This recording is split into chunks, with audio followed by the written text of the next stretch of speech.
बच्चों और बुजुर्गों की भी बड़ी तादाद शामिल थी।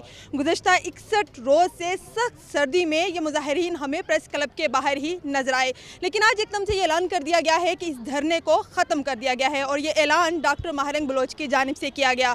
किन कंडीशंस पर किया गया, ये हम इनसे बात करते हैं। हमारे साथ डॉक्टर महारंग बलोच मौजूद है। महारंग बलोच, मुझे बताइएगा कि मुज़ाकरात भी किए गए, लेकिन अब एकदम से ये ऐलान सामने आया है, आया कोई मुज़ाकरात हो गए हैं या कोई कुछ और कंडीशंस आपकी तय हो गई हैं? जी नहीं, कोई मुज़ाकरात नहीं हुए हैं। मुज़ाकराती कमेटी की जानिब से हमारे पास कोई मिलने नहीं आया है। उसके बरहक्स ये हुआ है कि 61 दिनों के दौरान इस तहरीक को मुसलसल तौर पर इसके कारकुनान को हरासा किया गया है, हमें थ्रेट किया गया है और बलूचिस्तान भर में जहाँ जहाँ मुजाहरे निकले हैं उनके ख़िलाफ़ FIRs दर्ज की गई हैं। यहाँ ख़ानदान ऐसे मौजूद है जिनके प्यारों को बाजियाब करने के बजाय उनके घरों में छापे मारे गए हैं, उनको हरासा किया गया है कि वो वापस इस्लामाबाद से कोयटा आ जाए, वरना जो है ना उनको शदीद नुकसानात भी मुहैया की जा सकती है रियासत की जानिब से। जिस तरह परसों हम लोग एक कॉन्फ्रेंस रख रहे थे, पूरे रीजन को कर्फ्यू नाफिज किया गया और इसी तरह हम तकरीबन एक महीने से यहाँ बैठे हुए हैं। एक महीने से हम हर रोज़ थ्रेटन फील कर रहे हैं, हर रोज़। यहाँ पे नॉर्मल जो खाने पीने की अशिया है वो भी नहीं लाई गई है। अफसोस ये है कि एहतजाज करना हर शहरी का हक़ है, लेकिन हमें अपने इस हक़ के लिए भी इस्लामाबाद हाई कोर्ट जाना पड़ा कि हम यहाँ एहतजाज पे बैठे हैं, हमारी ज़िंदगियों को ख़तरा लाए कि खुदारा हमें तहफ़्फ़ुज़ फराम किया जाए। जब इस्लामाबाद हाई कोर्ट ने हमारे हक़ में फ़ैसला दिया, उसके बाद से भी मुसलसल तौर पर इस्लामाबाद पुलिस हमें हरासा कर रही है। बलोच, मुझे ये भी बताइएगा कि यानी कि अब कोई भी ऐसी कंडीशंस नहीं है, आप अपनी मर्ज़ी से ही यहाँ से जा रही हैं?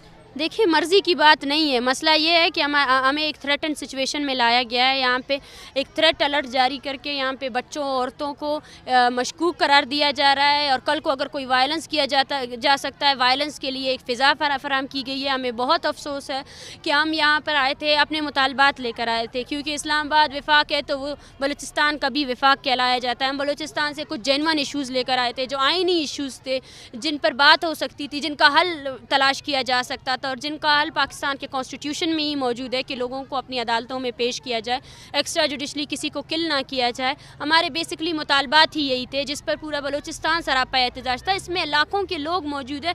मैं बारहा कह चुकी हूँ कि यहाँ पे मौजूद 300 ख़ानदान नहीं है, पूरा बलूचिस्तान सरापा एहतजाज है। अगर मीडिया इसको नहीं देखती है, उसको कवर नहीं करती है, वो अलग चीज़ है। पूरी ग्लोबल मीडिया हमें कवर कर रही है कि किस तरह बलूचिस्तान में गुज़श्ता 2 दहाइयों के बाद से ऐसी अपराइजिंग आई है जिसमें हर बच्चा, हर औरत, हर घर से लोग निकले, क्योंकि वो खुद इस रियासती जबर का शिकार है। और वो आपसे क्या मुतालबा कर रहे हैं कि भाई हमारे प्यारों को अपनी अदालतों में लेकर आओ, अपनी अदालतों को इज्जत दो। हम कब तक इंतज़ार करेंगे? महारंग बलोच, आपने अपनी प्रेस कॉन्फ्रेंस में कहा कि आप वापस बलूचिस्तान जाएंगी और वहाँ पे बताएंगी कि आपको यहाँ से जो नफरत मिली है उसके मुतालिक बताएंगी। पूछना यह है कि रियासत के खिलाफ शर अंगेज़ मुहिम शुरू करके आपको क्या मिलेगा? मतलब आप उनके जो दीगर इशूज़ हैं उन पर क्यों फोकस नहीं करेंगी? जैसे वहाँ पे अमन अमान की सूरत हाल है, दहशतगर्दी है, बेरोज़गारी है, सिर्फ नफरत ही क्यों? जी नहीं, बिल्कुल नहीं। मुझे अफसोस होता है आप मुझसे ये सवाल कर रहे हैं। मैम ने ये नहीं, बिल्कुल भी ये नहीं कहा है कि हम रियासत के ख़िलाफ़ एक नफ़रत अंगेज़ मुहिम चला रहे हैं।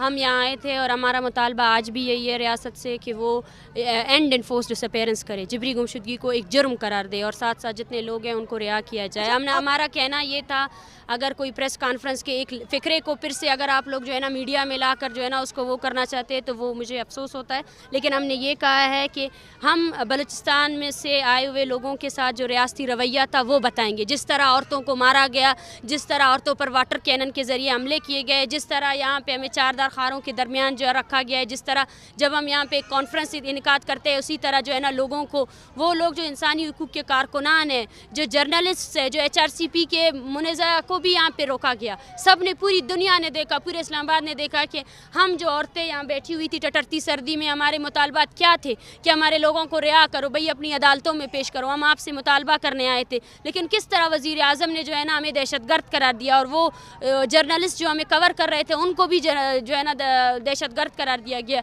एक मुहिम चलाई गई हमारे ख़िलाफ़। हम ये हकीकत अपने लोगों को बताना चाहते थे ताकि वो और मुनज़्ज़म हो जाएँ, ताकि वो और आएँ और पुरअमन तरीके से, जो दहशतगर्दी वहाँ हो रही है, हम भी उस दहशतगर्दी के ख़िलाफ़ है। हम भी रियासत को ये बोल रहे हैं कि बलूचिस्तान में अमन कायम किया जाए और अमन तब तक कायम नहीं होगा जब तक रियासत वो अमन नहीं चाहती है। महारंग, आखिरी सवाल है।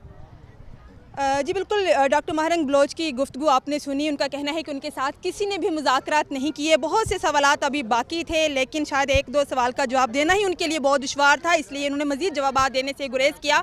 अभी इनसे ये पूछना भी बाकी था कि इनका एक क्लिप वायरल हुआ था जिसमें इनकी जानिब से ये बताया गया कि ईरान में जो दहशतगर्द मारे गए उनके लवाहिकीन यहाँ पर मौजूद हैं। तो हम बहुत सारे सवालात के जवाब वो नहीं दे सकी, लेकिन उनकी जानिब से ये बताया गया है कि किसी ने मुज़ाकरात नहीं किए और ये धरना उन्होंने जो थ्रेट उनको मिले हैं बकौल उनके बायस इन्होंने ख़त्म करने का ऐलान किया है। जी।